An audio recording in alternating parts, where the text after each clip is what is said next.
वर्षभर लागणारे धान्य आपण बऱ्याच वेळेस वर्षाच्या सुरुवातीला त्याची साठवणूक करत असतो.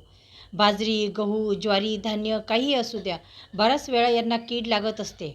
व यांना कीड लागू नये म्हणून गहू, बाजरी, ज्वारी खराब होऊ नये म्हणून धान्य साठवताना भरपूर केमिकल्स वापरले जातात. धान्याची साठवण करत असताना बऱ्याच जणी धान्यामध्ये गोळ्या, इंजेक्शन टाकतात. यामुळे आपल्या शरीराला नुकसान होते. यामुळे व्हिडिओमध्ये दाखवल्याप्रमाणे मी नैसर्गिक उपाय सांगणार आहे. तर तुमचे धान्य कोणतेही असू द्या, गहू, ज्वारी, बाजरी, तांदूळ हे तुम्ही 2 वर्ष साठवून करू शकतात, कुठल्याही किडीशिवाय. गहू साठवायचे कसे हे योग्य पद्धत तुम्हाला सांगते. गहू साठवत असताना जेव्हा तुम्ही बाजारातून गहू आणतात तेव्हा आता उन्हाळा चालू आहे आणि गहू उन्हामध्ये 1 ते 2 दिवस कडकडीत उन्हामध्ये वाळवायचे आहे. जेव्हा तुम्ही कडकडीत उन्हात वाळवत असताना जेव्हा साठवण्यासाठी कोणत्याही साधनाचा वापर करता, त्यामध्ये शक्यतो कोठीचा वापर करायचा आहे किंवा लोखंडी ड्रमचा वापर करायचा आहे किंवा स्टीलच्या कोठीचा बी वापर करू शकता. आता तुम्ही जेव्हा गहू उन्हामध्ये वाळवता तेव्हा ते अगदी गरम असतात. त्यामुळे एकदम गरम गहू तुम्हाला कोठीमध्ये टाकायचा नाही आहे. गहू पूर्णपणे थंड करून म्हणजेच गार झाल्यानंतरच कोठीमध्ये टाकायचे आहे. गहू स्टोअर करण्यासाठी शक्यतोवर विषारी औषधांचा वापर टाळायचा. मी तुम्हाला पुढे सांगणारच आहे, जेणेकरून 1-2 वर्ष टिकतील तुमचे धान्य. ज्यामुळे नैसर्गिक साधनांचा वापर करायचा आहे.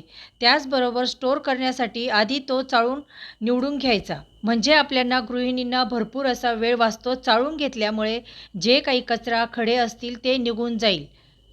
ह्या काही टिप्स आहे त्या गहू साठवण्याच्या आधीच्या.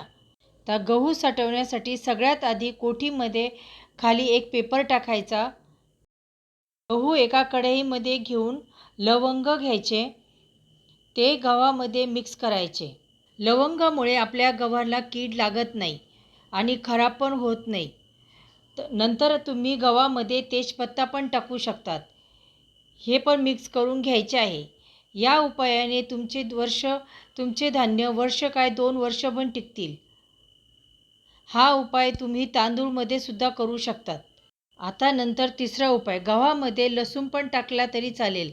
काय करायचे, लसूणच्या पाकळ्या मिक्स करून घ्यायच्या आणि सर्व धान्यामध्ये मिक्स झाल्यानंतर कोठीच्या तळाला थोड्याशा लवंगा टाकायच्या. नंतर त्यामध्ये गहू टाकायचा. सर्व धान्य मिक्स झाल्यानंतर कोठीच्या तळाला थोड्याशा लवंग टाकायच्या. नंतर त्यामध्ये गहू टाकायचा. गहू टाकल्यानंतर वरतून थोड्याशा लवंगा टाकायच्या. तुम्ही तेजपत्ता किंवा लसूण पाकळ्या पण टाकायच्या. नंतर कोठी पॅक करून ठेवायची. अशा प्रकारे तुम्ही गहू स्टोअर करून ठेवले तर 1-2 वर्ष तुमचे गहू टिकतील, त्यांना कीड लागणार नाही. व्हिडिओ थोडा जर आवडला असेल तर प्लीज लाईक करा, शेअर करा, चॅनलला सबस्क्राईब करा. व्हिडिओ बघितल्याबद्दल धन्यवाद.